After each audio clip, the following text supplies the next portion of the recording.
As a Coldwell Banker sales associate with 20 years of experience, he's helped hundreds of people to achieve their goals and dreams, no matter where they were in the buying and selling process.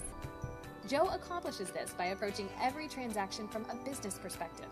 Initially, he tries to fully understand your goals and dreams and make them his own. Then he takes the mass amount of data that's available and distills it down to a few understandable action points. And finally, he controls the entire process through technology and marketing. The end result to you is a smooth, rewarding customer experience. Let Joe show you how to take his professional expertise and put it to work for you. To contact Joe, go to jpeters.com or call 908-238-0118. So hello, it's Joe Peters, and we're going to get started now. I do a newsletter on a monthly basis. The first week of the month, I go over that newsletter in depth. In the beginning of the second week, which is now, today is the 10th, I believe, Tuesday. It's a little after 4 o'clock in Flemington, New Jersey on 7/10/18. On this date, what I do is go over just the highlights and then get into some ancillary subject matters. First thing first, the newsletter is on my site. Go to jpeters.com.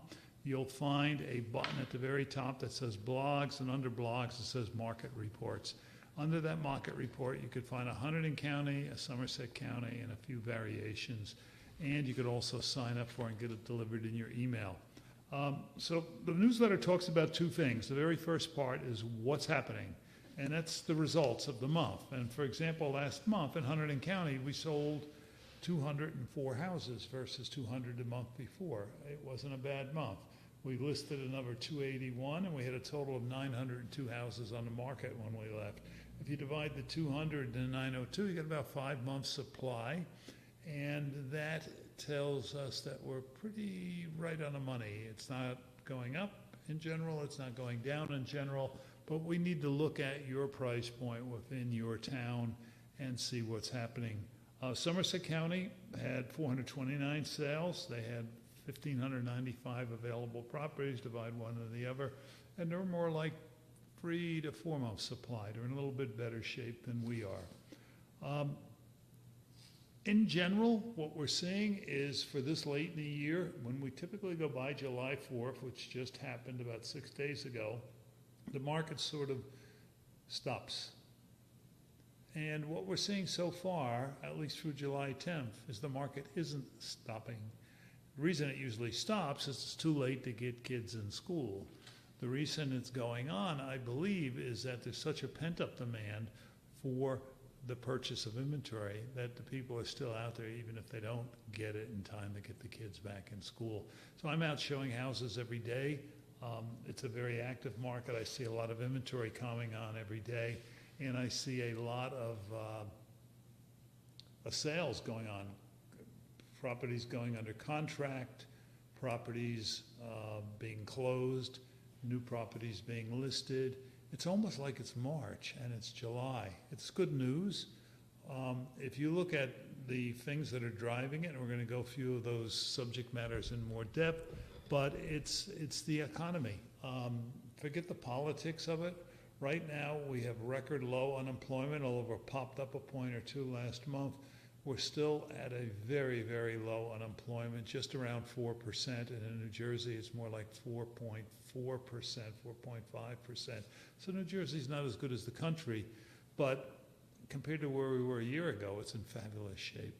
Secondly, the stock market, although it took about a 10% adjustment, which was anticipated, is little by little coming out of its doldrums, and you typically have the summer doldrums. If we take a look at what happened today, for example, we're sitting at another 24.9. We're just about back to 25,000. We were at about 26.4 before it adjusted. We went all the way down to the high 23s, and now we're almost back to 25.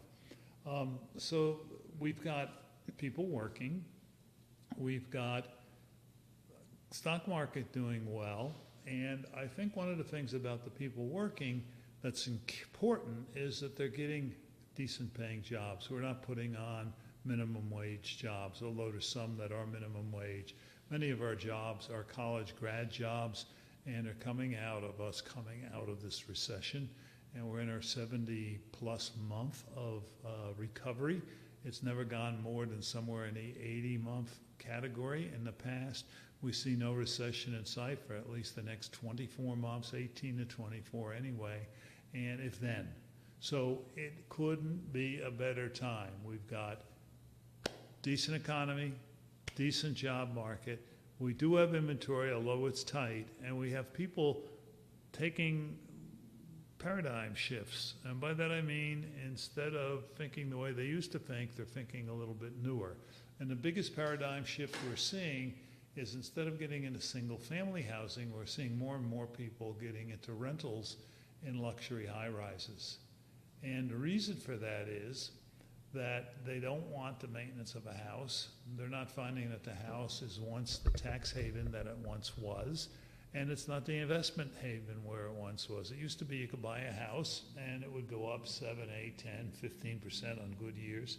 And it was like an ATM machine. You can go back every 2 or 3 years and take out a new second mortgage and have enough money to buy the new car, pay off the kids' education, buy a summer home. People aren't seeing that happen. So rather than buy that last home, which would be usually a trade up, somebody in their mid-50s saying the kids are gone, why don't we buy that house we always wanted and enjoy it for the next 15 years, and the kids could come back and enjoy it with us on the holidays and bring the grandchildren back. We're seeing them sit put, and because of them staying put and not trading up, it means a house isn't becoming available, and the next person below them can't find inventory, and the person below them and the person below them. Every time we sell a house, it triggers about 3 other sales, either up or down. And right now, because we're staying put as midterm baby boomers, that would be in your 55 to 65 range.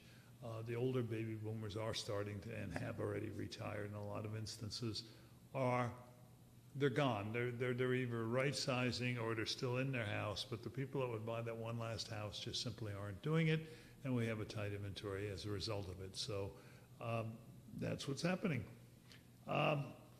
Take a look at rising home prices, and it's sort of a 1-2 punch. We've got inventory rising. It's risen about 3/4 of a point since the first of the year. And we're talking about going another 1/2 point by the end of the year. If it merely goes up 1 point from 4% to 5%, we started the year right around 4, and right now we're about 4 3/4. So if we merely go up 1 point, you're going to lose about 9% of your buying power. So what that means is, if you could afford a $500,000 house as of the first of the year's interest rates, you now can only afford a $455,000 house. But wait, as the commercial always says, there's more. At the same time, the popular priced houses are rising in prices because we don't have enough demand.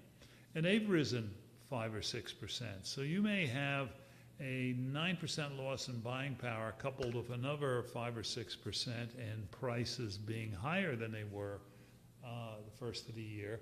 And as a result of that, instead of getting a $455,000, where you could have bought a $500,000, you're now getting a $425,000. So that sort of makes the rush that we're seeing happen. And the rush is, let me get into the market and get my piece of the American dream before interest rates price me out of the market. And it's now interest rates combined with, in our popular price points, prices rising. You get above 550, 600 in Hunterdon County, we're flat. You get above 750, we're probably seeing pressure on the prices. So that's what's happening in general. You go to Somerset County, the same thing's happening. It's just happening a notch higher because they get about 20% more. You get about $1 million in Somerset County. We're seeing pressure on prices, but we're seeing a very active market up until that $1 million. So, rising home prices have many concerned that their average family will no longer be able to afford the most precious piece of the American dream, owning their own home. Now let's talk about what the American dream is. The American dream is having more when you left than when you came, and having more than your parents had. In other words, bettering yourself through your life. However, it's not just the price of the home that determines the affordability. The monthly cost of the home is determined by the price and the interest rates. We just talked about that. Today, mortgage rates are at about 4.75. The average annual mortgage interest from 85 to 2000 was almost double that number. It was almost 9%, 8.92%. So we're at 4.75. It was almost 9, all the way up to 2000. And when comparing affordability of the homeowner over the decades, we must also realize that incomes have increased as well. So there's a lot of factors here. People are making a little more money, although I don't think you're seeing incomes increase on a steadily basis the way we saw happening in the 80s and 90s. But incomes are increasing, and that's called inflation. This is why most indexes use percentage of median income required to make monthly mortgage payments. Zillow recently released a report comparing the home affordability over the decades using this formula. The report resolved that though homes are less affordable this year than last year, they are more affordable today by 17% than they were in 85 to 2000. Additionally, homes are more affordable now than at the peak of the housing bubble in 2006. And here's a chart, and you can't see the chart. If you go on my site, this post is out there, and you just go up to my blogs and chronologically look down, you'll find this very article. What it's saying is in 1985 to 2000, the monthly mortgage payment was about 21% of your median income. Median income, not medium, median income. In other words, there were as many people above that median income as there was below. So that's about where most people are buying their house. It's not an average, it's a median. And in 2006, we went up to 25.4% from 21%. And that's where the bust happened. People just couldn't maintain that treadmill they were on. And in the first quarter of 2018, we're all the way back down to 17%. So we went from 21% to 25% to 17%. So you have more discretionary income. Once again, we're making a little more income. Once again, prices have adjusted throughout that period of time. But we use as a credit check, your mortgage payment should not be more than 30% of your gross. Some banks will give you 31, 32, but that's a round number. 30% of your gross. So if you earn $50,000, you took 30% of that, which would be $15,000. You divided it by 12, that's $1,250 a month at $50,000. So in order to afford a $25,000, you've got to have combined or individual income of $100,000. $2,500 requires $100,000 in income. Now, that's mortgage, interest, taxes, and any homeowners association. Doesn't blend into the fact that you've got to do some maintenance and you've got to do some utilities, but that's how the credit thing is. So if we're at 17% and they're using 30, there's a big gap between 17 and 30. That's called the affordability index, and the affordability index is in as good of shape as it's ever been. Monthly mortgage payments of the typical American home as a percentage of median income and we're now looking at interest rates versus years, but we're looking at if interest rates were 5%, we'd be at 19%. If they went to 21%, at 6% interest, we'd be at 21%. And at 7% interest, we'd be at 23%, getting dangerously high. I've seen other forecasts say that we could go to all the way up to 8 and change on interest rates and not lose 10% of our active buyers, because that affordability factor is still there. You're making more money. The bottom line is, though homes are less affordable today than they were just last year, they are still a great purchase while interest rates are below the 6% mark.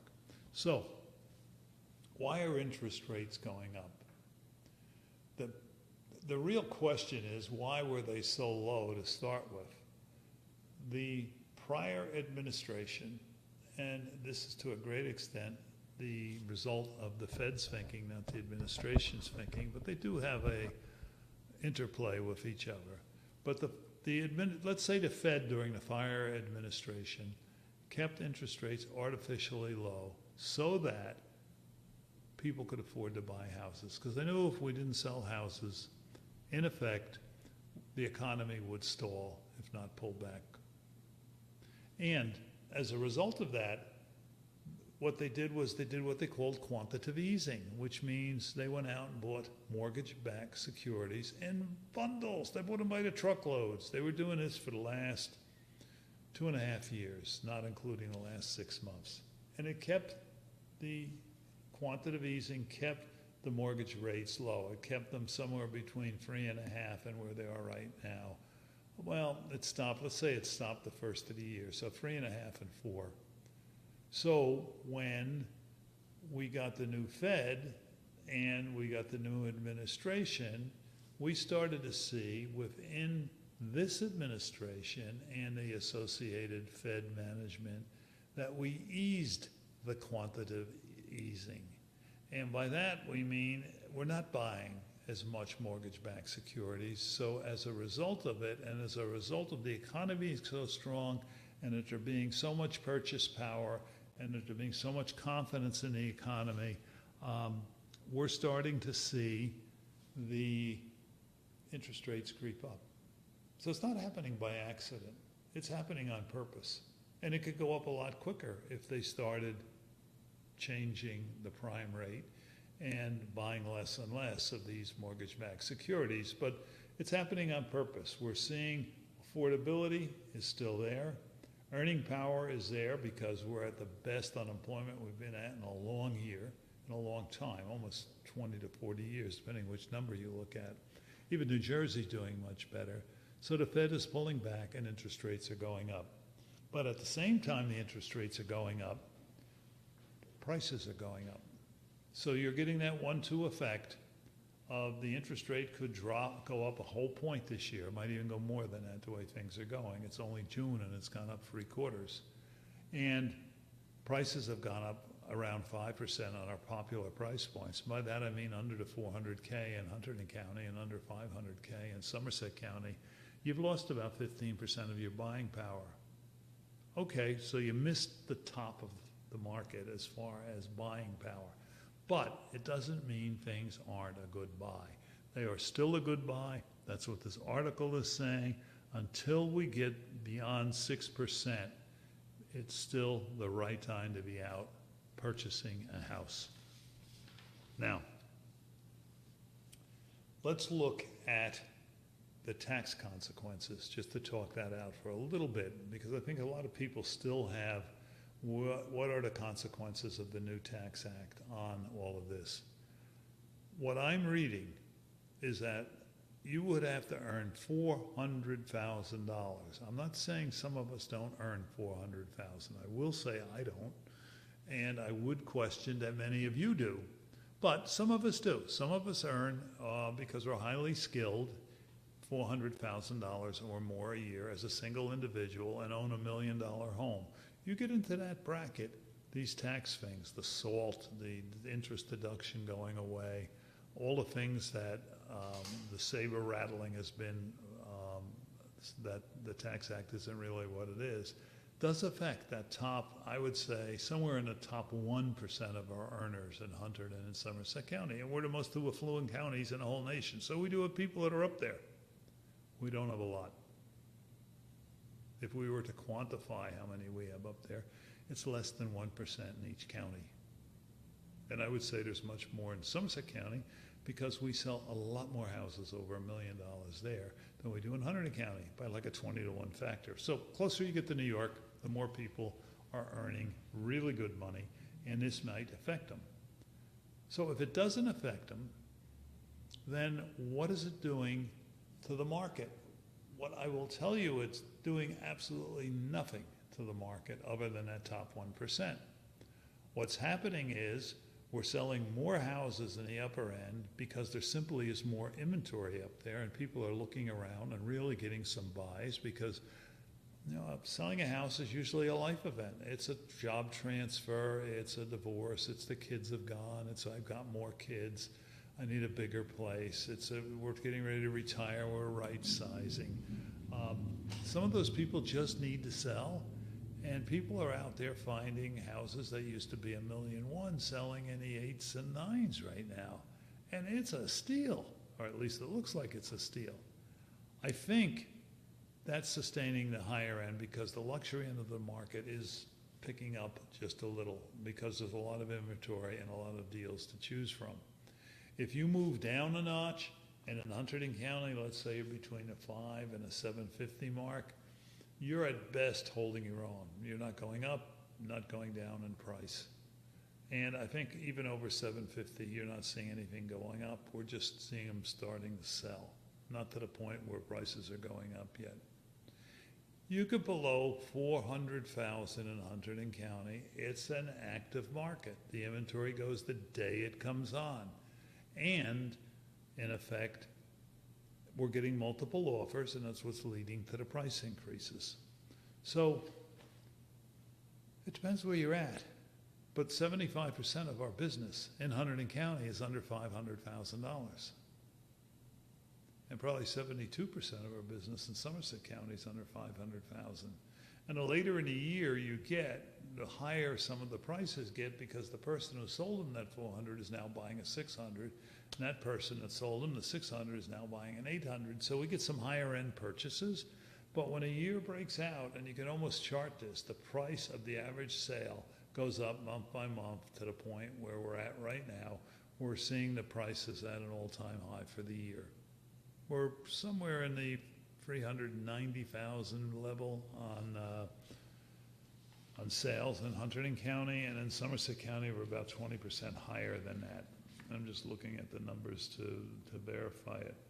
Our average price point in Somerset County last month was $486, and it was $390, $400 here in Hunterdon County. But if we look at that number again in a month or two, we're going to see that they've creeped up a little because these people are now buying more expensive houses. So that's what's happening between inventory and affordability and inflation and jobs. But what we're seeing is another phenomenon, and this is really, really interesting. Northeastern New Jersey and Hudson County in particular continue to drive the state's small but significant population growth. New estimates from the U.S. Census Bureau show. The municipal population figures released by the census offices show a continuation of recent trends of people, especially millennials, settling in the state's more urban areas, fueling the housing population growth in cities, towns in North Jersey, especially those close to New York City. What else is new? This has been happening since ever, but it sort of went away up until about 5 years ago, and now it's resumed because the jobs are in New York. And when I say the jobs are in New York, let me just give you an example. The average job in Hunterdon County is probably paying $20 an hour. Now, we've got school teachers and hospital people and executives making more than that. But the average starting salary or hourly rate in Hunterdon County is about $20 an hour. If you went to college and got a 4-year degree, you're going to probably look more like $35, $40 an hour, which is the expected wage for that. In order to get that, you're going to go to New York because we just don't have jobs here in any amount that pay that kind of money. And as a result, you're probably going to live closer to New York because I come all the way back to Hunterdon County. So at the same time, even some of the boomers are abandoning the farthest suburbs in which they had flocked, starting their families, run by cheap housing and open space, leaving counties like Sussex, Salem, and with fewer residents than 2010. Hunterdon County's been dropping. We've been dropping about 1.5% the last 3 years, and last year, for the very first time, we had more deaths than we had births in Hunterdon County. So it's dropping. We're not seeing the same thing in Somerset County. It's just not growing as fast as it once was. The state's more urban counties are generally faring much better than ex-urban ones, as has been the case since the Great Recession of 2008. New Jersey's future executive director, said recently, discussing the population trends by county, this is further evidence that a move to, or back to, and it is back to, more compact, walkable places, existing infrastructure, and vibrant downtowns. These places are reaping the benefits of accelerated economic growth, and counties that are helping to support this trend are benefiting as well. So let me tell you, I told this story last week or the week before. We were in New Brunswick on business. New Brunswick is a town that has come back and is still coming back, and because it has a couple of large-scale businesses and some really fine places to eat, is doing okay for itself. Still has its poor sections and several ethnic sections, but it's coming back. We saw a building for rent. It was an apartment complex, brand new building, and the person we were talking to says, stop in and take a look at that. So remember, he walked us over there. I got to tell you, it was a rude awakening. We went in, they had 800 to 1,200 square foot apartments, all for rent, anywhere from $1,800 to $3,000, maybe a little over for the bigger ones. It had in the lobby a 24-hour gym. It had in the lobby a gourmet kitchen that you could either rent or have a food party at. It had in the lobby where you got your mail a leaderboard that told you the next train to New York leaves in 6 minutes and the next one coming from New York will be here in 8 minutes. It told you that the average walk time to the train station was 6 minutes for 6 blocks, and it told you that an Uber cab was also ready within 2 minutes. People had a 24-hour gym. People had 24-hour access to one-on-one personal trainers if needed. They had a pool on a ceiling. They could walk just about anywhere. It was adjacent to a parking garage, and although you paid for the parking places, you could have up to 2 cars in that garage. This is what millennials are looking for. This is what millennials are flocking to. This is what is being built as we get closer and closer to New York. And as a result, this is what's pulling our population growth out of Hunterdon County and to some extent Somerset County. Somerset County is a little bit closer, so it's not getting hit as hard. People want to get off the train, walk home, maybe stop and have something to eat on the way home, or at least pick up a loaf of bread and walk home and prepare a dinner, do or whatever, get up in the morning, go past the Starbucks on the way and get back on a train. They don't want to drive a minivan 10 miles from the train station if you've got one, maybe 20 miles depending on the county. They don't necessarily want to even own a car anymore. I'm hearing more and more instances where the millennials only need a car for weekends, and when that's the case, rather than buy one, they just go rent one. They either Uber where they're going, or they rent a car by the day. There's a whole bunch of places now that you, as long as you're subscribed to their service, you could just pick up a car, put your credit card in, and bring it back whenever you're done, and you sort of pay by the hour for the use you have the car. It's almost what a lease was to buying a car. Why buy the whole thing when you only need 20% of it and you're going to give it back? So why not pay a lot less than owning it? And when you look at real estate values, because Marilyn and I are going through the same thought process, and we're in our late 60s, early 70s, we're saying, do we really need to own at this point in time? Or would a more prudent thing be to leave the money invested where it's at, and instead of pulling out 20% for a down payment and putting maybe $100,000 down on a $500,000 property, maybe what we do is pay a little bit more money in rent and get into a luxury high-rise rental, no maintenance outside. You pull into the basement, you got a parking spot or two in the basement, you got a shopping cart or a hotel baggage cart to take your stuff up to your room, and it's like walking through the Hilton. It's a different way of looking at things. I think most of our folks that are our age would probably say, no, that's not what I want. We're not so sure it isn't what we want. We're still analyzing what the options are. But renting instead of buying is becoming one. And it's becoming one to such an extent that 3/4 of all the building in New Jersey last year, 3/4 of all the building in New Jersey last year was for rental-only high-rise construction. I'm going to let that sink in. 1 out of 4 people that bought last year bought a single family house. 3 out of 4 decided to rent instead. So our rental, and this happened during the recession, went from 73% ownership down to 63%. It bounced back up to 64 last year. I think as you look forward, you're going to see the rental becoming a larger and larger share of where people live versus actual home ownership. Now tell me that isn't a paradigm shift, because I do about 3 or 4 talks a month with various groups, and I point like this and say, the millennials are going this way, they're going towards New York. And I point like this and I say, and the seniors are going this way, they're going towards Pennsylvania or even Delaware. And the prices are going this way, especially at the high end, because there's less and less demand for the larger houses.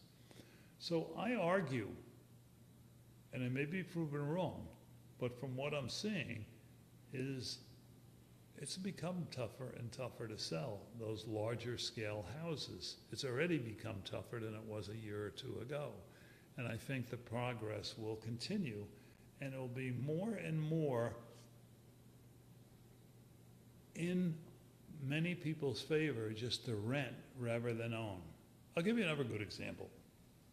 It's a paradigm shift. It means you got to think differently. I mean, we grew up thinking, when I was a kid, and that's a long time ago, we grew up thinking if it was made in Japan, it was junk. And then somewhere around 30 years ago, it was a paradigm shift that Japan stood for quality. Japanese made goods today, like the luxury cars and computers and technology. So we're looking at the same thing differently. I think we're starting to look at where we live and why we live there a lot differently. And I think, as you might want to do in the stock market, when you own a house, you're probably going to want to understand what your exit strategy is with that house. Most people know when to buy a stock, when it's low. None of us ever seem to really get there when it's absolutely the lowest, but you're looking at return on investment, you're looking at growth, but you try to buy a stock when it's low. But many, many, many of us make the mistake of not having an exit strategy. So the stock peaks, it starts to come down, it'll go back up, comes down, it'll go back up. And before you know it, it's back to where you bought it. Where if you sold it at the peak with a decent exit strategy and reinvested that money, you now own 2 stocks, hopefully at a low, heading up, instead of 1 stock heading back to where you bought it. Housing's not so different. I'm not saying we're not going to own houses going forward. I'm saying we're going to own less houses going forward, because people are starting to think of houses as A, not the great investment that they once were, and B, that the rentals are looking pretty attractive. They're a little more expensive than the housing if you bought a house, but the tax advantage has just about disappeared because your minimum deduction doubled, and for anybody buying a house under $400,000, there's probably no incentive to buy a house for taxes other than for the appreciation. And if you own a house, yeah, you get to live where you want and do what you want, sell it when you want, and leave on your own schedule. When you rent a place, you got to follow some rules, and you may not live exactly where you want. For example, we're probably not thinking of moving to downtown New Brunswick, although it looks like it's coming in the right direction. But we might move to a place in Clinton Township, or Clinton itself, or Flemington that's got luxury high-rises, because we're in the county we want to be in. We just haven't found the right housing. So that paradigm shift, that thinking that made in Japan used to mean junk, now made in Japan means quality goods. Buying a house is the only way to go, where today buying a house isn't what it once was. Maybe renting a house is just as attractive. And this is where we picked up on it. We have a timeshare in the Keys. We only own a couple of weeks. We go down, if we want more than that, we rent another week.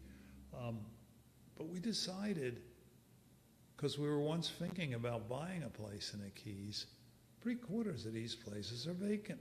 Why do I have to buy something? I can rent it at a penny, at options that are cheaper than owning it and paying maintenance on it. And then we reapplied that thinking to where we live here in Hunterdon County.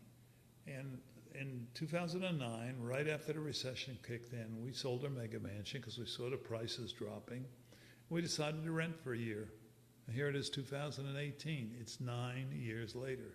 I'm still renting. Now, as a realtor, I can find rentals easier than somebody on the street because from word of mouth, I could, a lot of times get an earful of something coming on the market. But rentals do cost a little more than owning it on a month-to-month basis. You don't get any tax incentive. On a home, you may not be getting any tax incentive anymore anyway. And the one minus on a rental, which would go away in a luxury high-rise, is that let's say you're renting a single-family townhouse. You're at the landlord's discretion of when you have to leave. Yeah, you may have a 2 or 3 year lease, but he doesn't have to release it to you at the end of that 2 or 3 years. Where if you go in a luxury rental, you could write into your contract that as long as your payments are current and there's no massive change in the business direction, you can have a right to renew your lease. Doesn't make it go away altogether, but it makes the fear of having to get out on somebody else's schedule a lot less.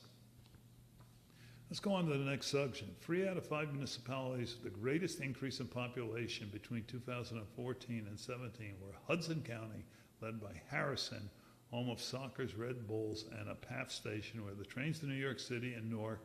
Harrison added more than 4,100 residents between 2010 census and last July.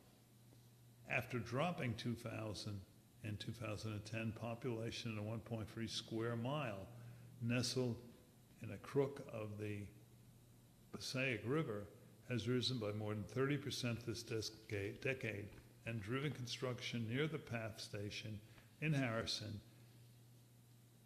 It has attracted the millennials looking for an affordable place to live and a compact community that's not too far from New York City, less than 30 minutes by PATH train.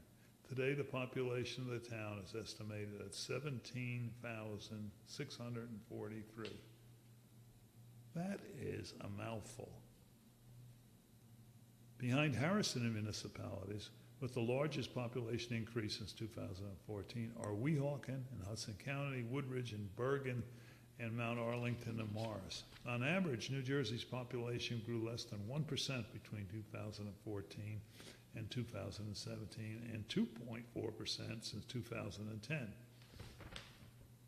But the towns that are gaining are the towns that are in the half-hour commute to New York or shorter.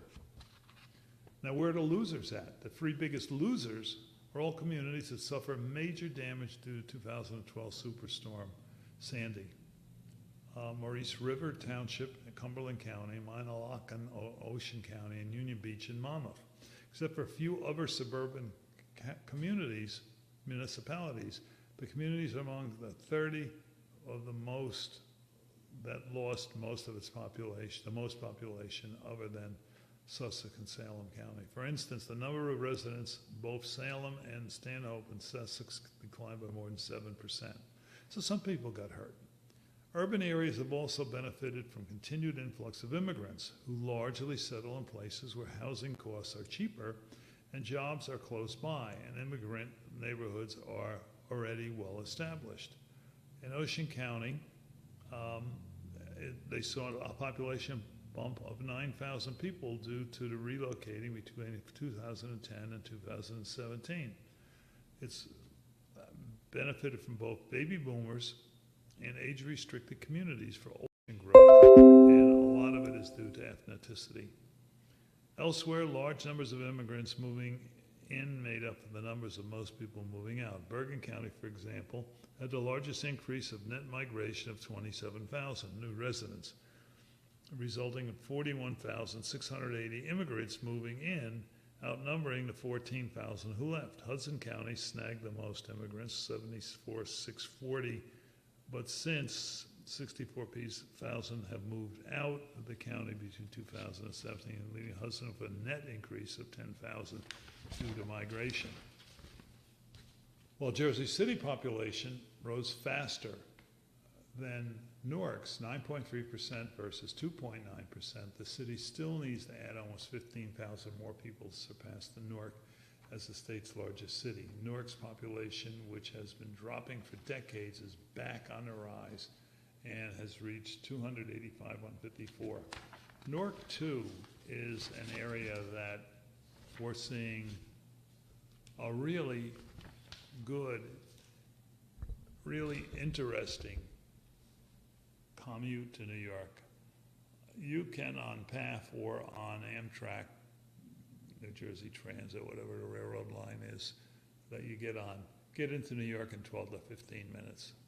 You might take another 15 minutes to get on the train. So you have a half-hour commute to New York. Now, at the other end, you may have another 15 minutes. So you have 45 minutes end to end. That's what people are looking for.